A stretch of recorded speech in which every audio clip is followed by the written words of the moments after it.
अस्सलाम वालेकुम। मुकालमा YouTube channel में आप सभी का खैर मकदम है। आप चैनल को सब्सक्राइब कीजिए, लाइक कीजिए और ज़रूर कमेंट करके बताइए कि वीडियो आपको कैसा लगा। हम कवायद का सिलसिला जारी रखे हैं।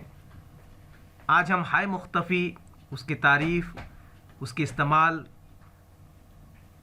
जानने वाले हैं, क्योंकि ज़बानदानी में उसका कवायद का सही लिखना बहुत ज़रूरी होता है।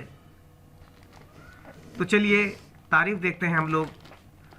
पूरी तरह अदा न किए जाने वाले हर्फ हे को हाय मुख्तफ़ी कहते हैं।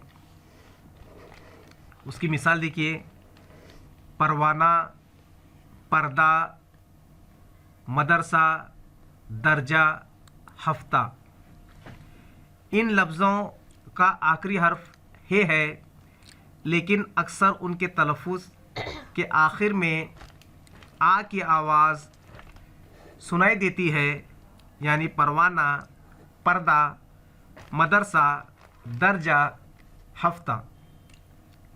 या हे की आवाज़ पूरी तरह अदा नहीं की जाती,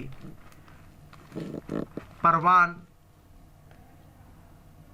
पर्द, मदरसा वगैरह। तो इसी के साथ साथ देखिए